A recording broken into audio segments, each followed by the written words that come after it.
Selamat sore, sahabat-sahabat Rumah Hijau Net dimanapun berada. Kembali bertemu dengan saya Andito, Urban Farmer dan Motif Farmer dari Cipinang Muara, Jakarta Timur. Sahabat semua, apa kabarnya di sore hari ini? Semoga sahabat semua dalam keadaan sehat, dalam keadaan berbahagia, dan mudah-mudahan di dalam teman-teman menyimak tayangan ini mungkin ada yang sedang dalam keadaan kurang sehat karena kita masih dalam suasana pandemi. Semoga dapat terus bertahan, dapat terus bersemangat, karena yang dapat membantu meningkatkan imun tubuh kita salah satunya adalah semangat. Semoga video-video yang ditayangkan di dalam channelnya Rumah Hijau Net, baik yang menyimak langsung di live Instagram sore hari ini atau melalui tayangan ulangnya di IGTV, ataupun kemudian teman-teman menyimaknya di channel YouTube atau juga di audionya via Spotify atau Anchor FM, dapat memberikan semangat tersendiri, dan kita bisa melihat bahwa banyak sekali hal baik yang bisa kita lakukan di lingkaran kita, di lingkungan kita, di halaman rumah kita, di area-area yang mungkin selama ini terbatas. Kita anggap mungkin rumah saya tidak terlalu besar atau lahan saya tidak ada. Justru di lahan-lahan teman-teman ini kita bisa optimalkan, bisa untuk proses composting atau mungkin proses urban farming, apapun proses yang teman-teman lakukan. Semoga dalam keadaan sehat dan berbahagia, dan video-video dari Rumah Hijau bisa bermanfaat untuk membahagiakan teman-teman semua. Ya, kita kembali ketemu di acara Ngobrol Sore Urban Farming, sebuah wadah, sebuah sarana yang ingin saya hadirkan sebagai ajang kita ngobrol-ngobrol bersama teman-teman semua seputar proses composting dan urban farming. Jadi silahkan kalau teman-teman punya pertanyaan disampaikan di media-media sosial yang mungkin teman-teman bisa jangkau. Kalau teman-teman tahu nomor WhatsApp saya, boleh japri di WhatsApp saya. Siapa tahu bisa kita jadikan pembahasan dan bermanfaat buat teman-teman yang memiliki pertanyaan yang sama di luar sana. Baik sahabat semua, kita mulai sebentar. Oke, nah sahabat semua, saya juga mau sematkan dulu ya. Sematkan apa yang mau kita obrolkan di sore hari ini. Siapa tahu teman-teman ada yang baru hadir dan kemudian ingin tahu apa yang sedang diobrolkan oleh Mas Andito di sore hari ini.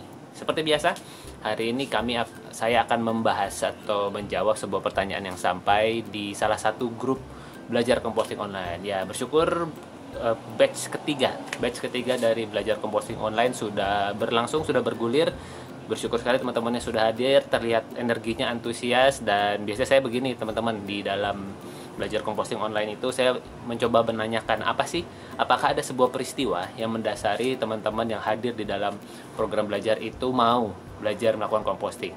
Jawabannya menarik dan menyentuh perasaan saya. Salah satunya adalah di belajar composting online batch 3 ini ya sahabat semua, ada yang bercerita bahwa salah satu peristiwa yang menggerakkan dirinya mau melakukan composting adalah ketika melihat peristiwa di Lewi Gajah. Jadi sekitar tahun 2015 kalau saya tidak salah, ada sebuah tragedi kemanusiaan yang luar biasa, yang ya katakanlah kalau memang bencana alam itu terjadi di luar kontrol kita, bukan gara-gara kita, mungkin masih nggak apa-apa ya teman-teman ya. Tapi ketika terjadinya gara-gara perbuatan kita, si bencana alam ini atau bencana kemanusiaan ini, itu ya kita jadi miris sebetulnya. Karena yang terjadi di Lewi Gajah itu ada longsor di TPA.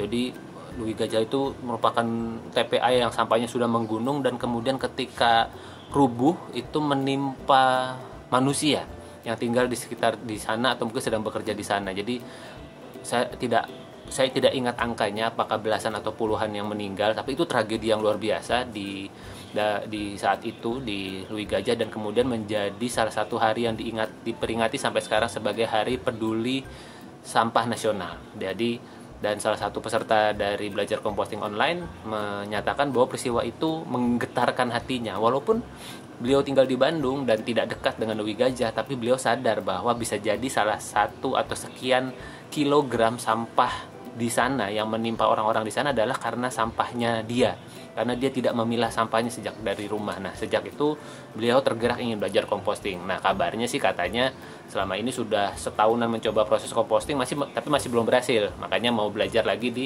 belajar composting online-nya bersama Rumah Hijau. Siapa tahu menambah referensi, menambah semangat, karena kalau di belajar composting online-nya Rumah Hijau itu kita action base ya. Jadi sebenarnya kalau teman-teman sudah action di satu kulwap, setiap kulwap ada tugasnya, ada 7 sesi kulwap. Begitu kemudian kulwap menjalankan tugas, kita akan masuk ke tugas berikutnya. Namun karena ini belajar rame-rame, memang tidak seperti waktu saya mengadakan pelatihan composting yang one on one, yang kemudian saya menunggu udah action baru saya maju berikutnya. Kalau ini saya hajar aja, setiap hari ada satu kulwap dan ada satu tugas. Teman-teman yang bisa mengikuti, maka teman-teman akan lebih mudah, lebih cepat untuk mendapatkan ritme compostingnya. Ya tentu saya menyediakan waktu sekitar 1 bulan setelah nanti ada sesi cool zoom untuk kemudian teman-teman mencoba mempraktekkan. Kalau ada yang mau dikonsultasikan, silakan, saya hadir di situ. Nah, semoga di batch 3 ini teman-teman tetap terjaga semangatnya. Perjalanan kita baru mulai. Perjalanan masih panjang. Semoga teman-teman bisa tetap bertahan untuk melakukan proses composting. Nah, kalau pertanyaan yang kali ini yaitu tentang mengenai komposter aerob dan anaerob, mana yang lebih baik, ini sebetulnya datang dari peserta belajar composting online batch 1. Jadi ada yang bertanya, apa sih bedanya komposter yang aerob dan yang anaerob? Nah, sebelum saya jawab, saya sapa dulu. Halo, Mas Bro Harmoko. Ini sahabat saya, masih di Surabaya ya Mas Bro ya. Lalu ada Kak Nur Hikmah Winanto juga. Oke, anaerob dan aerob. Jadi ini adalah 2 metode pengkomposan yang saya pahami, dan kebetulan sampai hari ini saya masih menjalankan proses composting yang aerob. Artinya apa? Aerob artinya yang saya pahami dia menggunakan udara di dalam proses pengomposannya. Jadi bakteri yang ada di dalam proses composting itu berinteraksi dengan udara. Justru semakin terkena udara dengan kadar yang tepat, jadi tepat ya, bukan berlebihan, tidak terlalu kurang, dengan kadar yang tepat, sehingga kemudian dia bisa melakukan proses composting dengan baik. Nah, itu proses aerob yang saya pahami. Contoh nih, komposter saya ada di belakang sini. Jadi kalau teman-teman ada yang nanya, Mas Andito pakai komposternya komposter apa nih? Komposternya jangan lihat kulitnya ya. Kulitnya sudah acak-adul. Bayangkan sudah berjalan 5 mau 6 tahun saya melakukan composting dengan komposter yang sama, dan selama itu pula saya tidak berusaha, dan kayaknya ya sebagian besar lah saya bisa bilang tidak mengeluarkan sisa bahan organik saya keluar. Artinya apa? Sampah yang ada di tempat sampah saya itu semuanya kering. Ketika kering, apa yang terjadi teman-teman? Kalau ada pemulung mau ngambil, dia bisa mengambil lebih banyak. Kalau kemudian dia dibuang di tempat sampah, dia menjadi jenis sampah yang mudah-mudahan kalau teman-teman pemulung atau mungkin ada sebuah mesin yang bisa memisahkan antara yang organik, yang anorganiknya, itu akan jadi jauh lebih mudah. Karena apa? Kering. Tapi kalau kemudian basah, saya rasa pemulung juga malas untuk kemudian mengolah itu. Itu yang kemudian membuat penumpukan sampah terjadi. Makanya proses composting itu diklaim, dan saya sudah membuktikannya, bisa mengurangi 40-80% sampah rumah tangga kita, bisa mengurangi 40-80% tumpukan sampah di TPS dan TPA di luar sana. Jadi sahabat semua yang ingin belajar composting, monggo googling deh, cari informasi sebanyak-banyaknya. Tapi kalau teman-teman mau belajar bareng di Rumah Hijau, nah silakan tinggal mampir ke Instagram saya. Nanti saya sedang berniat untuk membuka belajar composting online ini secara berkala. Mudah-mudahan bisa terus mendampingi dan semakin banyak teman-teman yang bisa terdampingi di dalam prosesnya. Sip. Nah, kembali lagi ke aerob dan anaerob. Saya menggunakan metode aerob, yaitu menggunakan udara di dalam proses pengomposannya. Dan kalau yang model anaerob adalah tidak menggunakan udara, sehingga komposternya dipadatkan, dibuat kedap. Komposternya itu dibuat kedap sehingga udara tidak bisa masuk. Terus ada pertanyaan lanjutannya, kalau begitu apakah di dalam proses anaerob ada air lindi? Yang saya pahami ada air lindinya, dan kemudian apakah ada aromanya segala macam? Yang saya pahami juga akan ada aromanya. Tetapi karena dia padat, karena dia rapat si tutupnya itu, sehingga kemudian aromanya nggak kemana-mana. Dan menurut pengamatan saya, sepertinya tidak ada organisme di situ, yang organisme bergerak ya, organisme seperti belatung, yang kemudian membuat proses compostingnya itu terjadinya oleh bakteri-bakteri anaerob, yang dia mengomposnya secara proses di situ. Yang saya pahami juga ada pemberian bakteri khusus. Nah, karena saya bukan praktisi, saya sangat berharap kalau ada teman-teman praktisi komposter anaerob di sini, mungkin yang bisa sharing, silakan sharing di kolom komentar. apa yang teman-teman rasakan, apakah sudah mempraktekkan, bagaimana hasilnya, lalu apa tantangannya dan sebagainya. Siapa tahu ada teman-teman praktisi, dan siapa tahu juga kita mungkin bisa ngobrol bareng di IG Live seperti ini untuk kemudian menambah wawasan buat teman-teman yang ingin tahu tentang beragam metode composting yang ada di sekitar kita. Jadi siapa tahu ini bisa menjadi sebuah tambahan wawasan buat teman-teman yang sudah melakukan proses composting. Nah, saya sebetulnya ada salah satu tentang komposter anaerob yang saya pahami itu ada sebuah vendor atau pengeluar komposternya namanya Velita. Silakan teman-teman bisa googling saja. Saya mengenalnya justru metode anaerob itu dari situ. Saya nonton videonya segala macam. Nah, akhirnya pertanyaannya kembali kepada apa yang menjadi tema kita sore hari ini. Mana yang lebih baik? Nah, saya mau kasih lihat sebentar. Ini contoh aja ya. Kalau yang di Velitanya contoh lebih bagus.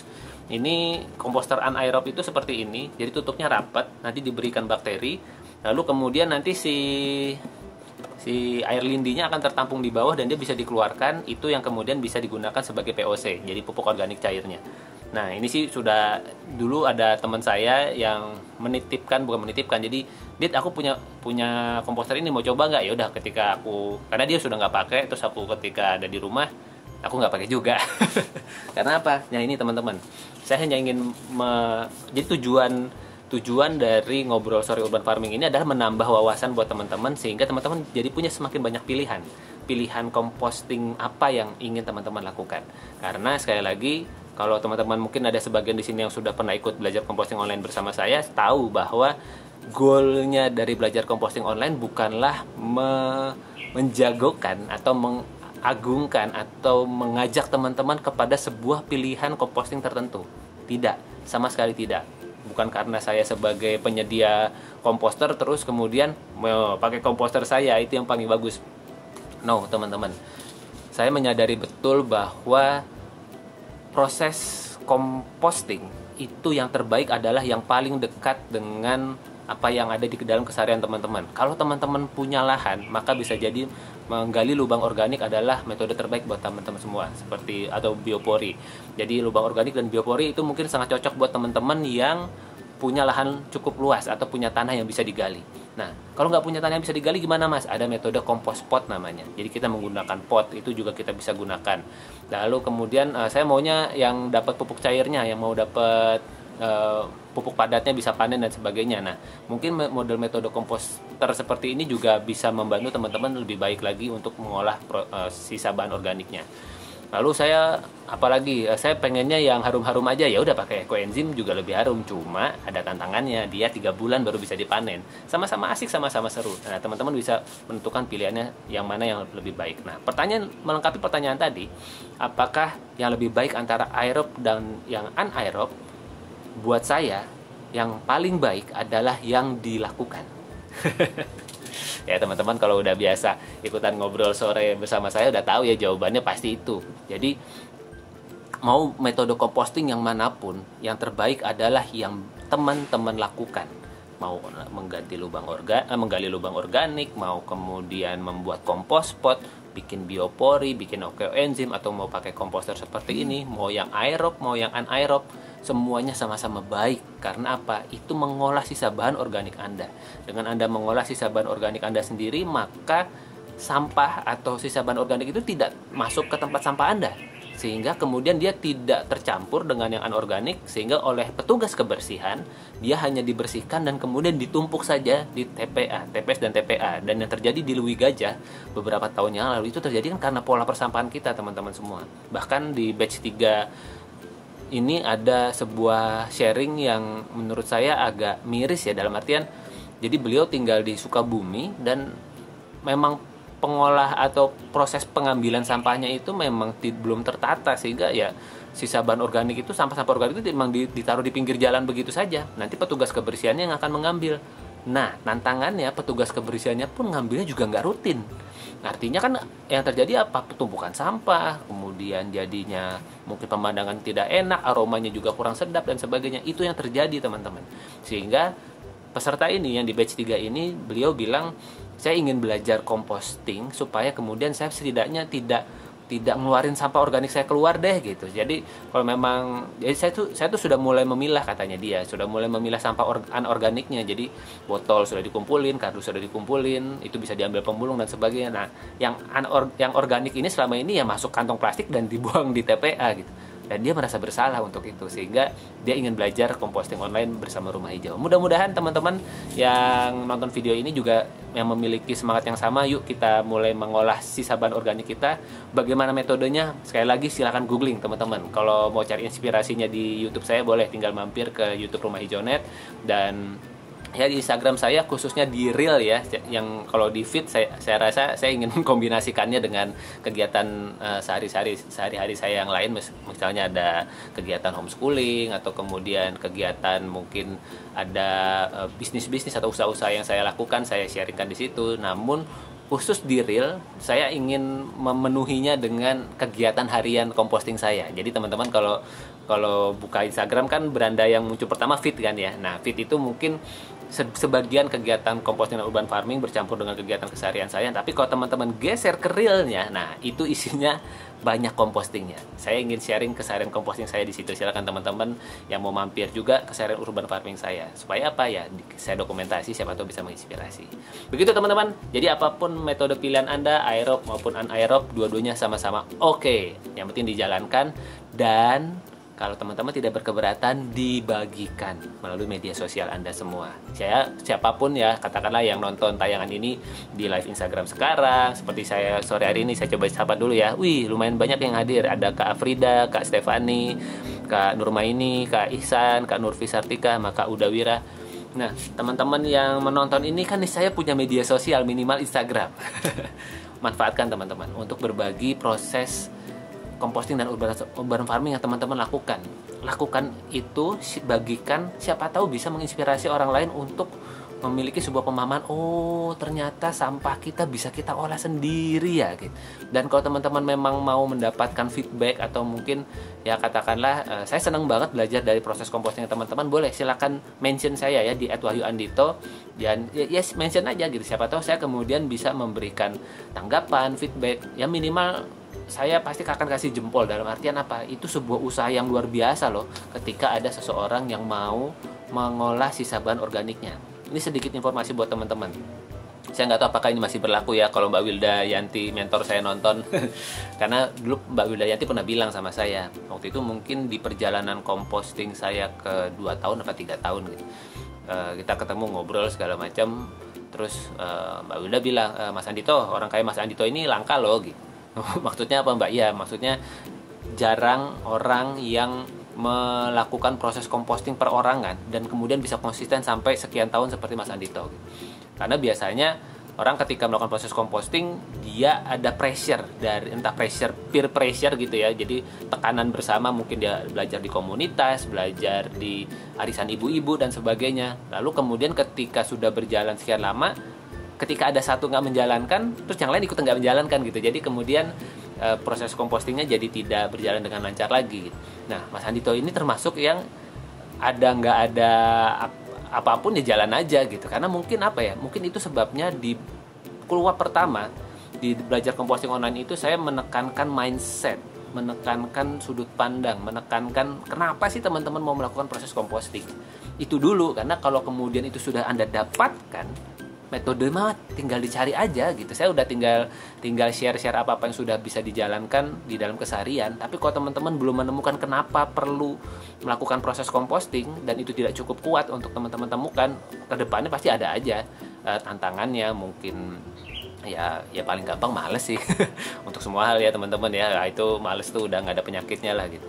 Tapi ketika kemudian kita menemukan alasannya kenapa kita mau melakukan proses composting, wah, metodenya banyak yang teman-teman bisa lakukan. Dan di belajar composting online kita akan belajar bareng bersama melalui proses yang kita lakukan bareng-bareng. Baik, itulah sahabat semua yang mau saya sharingkan di Ngobrol Sore Urban Farming kali ini. Terima kasih. Apakah ada pertanyaan? Nah, silakan tinggalkan di kolom komentar kalau ada pertanyaan. Dan mudah-mudahan apa-apa yang saya sampaikan di setiap rubrik Ngobrol Sore ini bisa bermanfaat. Dan teman-teman mungkin ada yang merasa melakukan proses urban farming atau composting ini kok tidak semudah yang saya bayangkan ya. Kok ada aja tantangannya, kok sayuran saya tidak tumbuh, kok sampah saya, komposnya nggak jadi-jadi, baunya masih mengganggu tetangga, pasangan dan sebagainya. Itu terjadi memang, tapi bukan berarti tanpa solusi. Nah, kebetulan saya sudah menjalankan, kebetulan saya berada di komunitas yang menjalankan itu, sehingga saya tahu bahwa setiap tantangan yang kita alami di dalam proses composting dan urban farming itu ada solusinya. Nah, teman-teman mau ikut belajar? Yuk silakan japri saya. Kalau kamu mau ikut belajar rame-rame, ada di Belajar Composting Online. Dan ada yang bertanya apakah belajar composting online bersama Rumah Hijau ada biayanya, nanti akan saya jelaskan di WhatsApp. Jadi kalau ada, ya memang ada biayanya. Dan apakah berapakah biayanya? Nah, nanti akan saya jelaskan. Karena gini, teman-teman, saya tuh pengen banget berbagi ilmunya gratis. Bahkan ini di Instagram Live ini, kalau teman-teman nonton semuanya, ini kan sana udah ada 57 episode nih ya. Teman-teman nonton deh, dari 1 sampai 56 plus 57 yang ini, itu isinya ilmu tentang composting semua. Semua yang saya sampaikan di dalam Belajar Composting Online ada di situ sebetulnya. Mau atau teman-teman mampir ke Rumah Hijau, YouTube Rumah Hijau, itu ada sekitar mungkin sudah lebih dari 100-an video. Teman-teman nonton aja semuanya, atau cari yang khusus composting deh. Itu sebetulnya ilmunya udah ada di situ semua.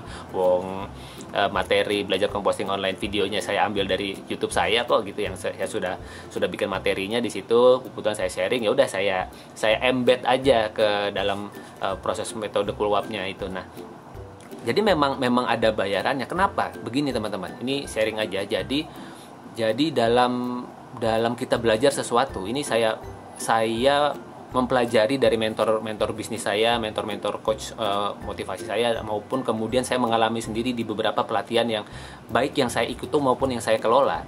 Beda banget rasanya ketika seseorang ngikutin sebuah pelatihan secara gratis. Tekanan untuk menyelesaikan pelatihannya itu hampir nggak ada gitu, karena ya kalau nggak berhasil ya juga nggak ada masalah, toh gue nggak kehilangan apa-apa, gratis ini. Ada yang ngalamin nggak seperti itu teman-teman? Saya ngalamin dan saya tahu rasanya. Beda banget ketika kita investasi berapapun nilainya ya. Katakanlah kalau buat yang composting online ini ya teman-teman tahu dah harganya. Mungkin di sini ada Kak Mita yang bergabung, sudah tahu berapa nilai investasinya. Nah, nilai investasinya apakah besar? Sangat tergantung, dan buat saya itu menseleksi. Jadi yang katakanlah yang masuk ingin mendaftar banyak, mau mas, saya ingin mau belajar gitu, dan kemudian ketika saya jelaskan syarat dan ketentuannya dan memang ada harganya gitu ya, terus kemudian mundur, batal deh mas gitu, buat saya nggak apa-apa, dan saya kemudian kasih terima kasih kak, terima kasih sudah mau belajar, kakak juga tetap bisa belajar secara gratis kok, simak aja di channel YouTube video saya gitu. Jadi akhirnya teman-teman bisa belajar secara mandiri di YouTube saya. Tetapi di dalam belajar ini saya punya goal, saya punya tujuan, teman-teman itu action, melakukan proses composting, karena composting tanpa action nanti kena sensor lagi, itu hampir keluar tadi kata-kata kotornya. Jadi composting tanpa action itu omong kosong lah gitu. Anda tidak akan bisa mengurangi tumpukan sampah di tempat Anda tanpa Anda action melakukan proses pemilahan sampahnya. Nah, saya ingin Anda punya sebuah tekanan internal bahwa gue udah invest nih gitu. Gue udah bayar nih ikut latihan composting online. Jadi kalau misalnya nggak melakukan ya sayang banget. Pengen ada itunya walaupun sangat tipis, sangat sedikit. Murah banget lah kalau misalnya mau dibandingkan ya seharga dua porsi sate ayam, atau kemudian mungkin makan nasi padang lengkap ya, kurang lebih harganya harga segitulah gitu, kurang lebih. Jadi sebenarnya sangat murah sekali buat mendapatkan apa? Satu, teman-teman bisa dapat ebook ya, ebook yang mengenai composting. Kedua, ada kulwap, 7 kali kulwap, ada kulzumnya. Lalu kemudian ada pendampingan selama 30 hari di grup WhatsApp. Masih dianggap terlalu mahal, ya nggak apa-apa. Berarti memang bukan buat Anda ya. Jadi ini memang buat teman-teman yang serius. Dan saya ingin melihat keseriusan teman-teman dengan ada investasi yang ya sebetulnya nggak seberapa lah gitu. Hanya sekedar buat sebagai tanda komitmen bahwa teman-teman memang sungguh-sungguh mau belajar composting. Toh kalau mau gratis, teman-teman punya ada channel YouTube saya, silakan googling, lalu kemudian bisa nonton semua tayangannya di IGTV ini. Oke, saya coba sapa, ada yang nanya kayaknya nih, ada Kak Nurfi Sartika, sudah punya composting yang diambil airnya, ampasnya itu selanjutnya gimana? Nah, ampasnya itu selanjutnya gimana ya Kak? Kalau saya ya, kalau misalnya sudah jadi ampas, biasanya saya akan angin-anginkan dulu Kak Nurfi. Biasanya saya akan angin-anginkan, nah tergantung aromanya ya Kak. Jadi kalau kemudian aromanya cukup menyengat, nah itu bisa-bisa diangin-anginkannya mungkin agak lama, bisa jadi 2 sampai 3 hari. Tapi kalau aromanya tidak terlalu menyengat, itu bisa jadi sehari sudah bisa langsung dipakai. Jadi mungkin Kak Nurfi bisa japri saya ya, DM saya untuk kemudian kayak apa sih ampasnya, nanti mungkin saya bisa kasih sedikit petunjuk. Karena bisa jadi kalau ampasnya terlalu basah, kita perlu kasih treatment sedikit supaya kemudian proses pelembapannya ini tidak terlalu optimal. Karena kalau ampasnya ini terlalu basah, itu juga tidak mudah diaplikasikan di media tanam kita. Gitu ya Kak Nurfi. Halo Mas Bro Ivan, Bang Dodi, apa kabar nih Bang? Sampai kita belum selesai Bang latihannya Bang. Maaf ya Bang, saya belum follow up lagi. Lalu ada Kak Dwi Wayuningsi. Baik, sahabat semua, terima kasih sudah hadir di ngobrol sore kali ini. Kalau ada pertanyaan silahkan tinggalkan di kolom komentar. Dan kalau menurut Anda video ini bermanfaat, boleh Anda simpan, boleh Anda bagikan. Dan nantikan ngobrol sore urban farming episode selanjutnya, supaya teman-teman selalu tersemangati bahwa Anda tidak sendirian loh melakukan proses urban farming dan composting. Ada saya minimal, ada rumah hijau minimal yang kemudian bisa menemani proses sahabat semua di dalam berkomposting dan urban farming. Demi apa teman-teman? Kalau buat saya demi bumi kita yang lebih baik, demi masa depan anak-anak kita, demi mendapatkan kasih sayang Sang Maha Pencipta kepada saya. Saya suka menganalogikan kita kalau misalnya melakukan proses bersih-bersih atau composting segala macam, kita ibarat kayak lagi tinggal di sebuah rumah kos, tinggal rame-rame, lalu kemudian kita setiap hari melakukan lebih menonjol dalam melakukan hal kebersihan. Kita nyapu halaman, kita nyapu selasar, kita membuang sampah dan sebagainya. Kira-kira ibu kos sebagai pemilik rumah kos ini kalau dapat rezeki lebih, siapa sih yang akan diberikan perhatian terlebih dahulu gitu. Nah, bisa jadi ya teman-teman, ketika kita ingin melakukan proses composting, karena kita sayang pada bumi ini, toh kita hidup mungkin nggak nyampe 100 tahun di bumi ini teman-teman, masa kita nyampah sih? Ya kita pasti nyampah kan. Nah, bagaimana kalau kita mulai mengelola sampah kita? Salah satunya adalah dengan kita olah sisa bahan organik kita. Baik sahabat semua, sudah ada Kak Hera Bintang, apa kabar Kak? Nanti ditonton tayangan ulangan ya Kak, akan saya posting di IGTV setelah ini.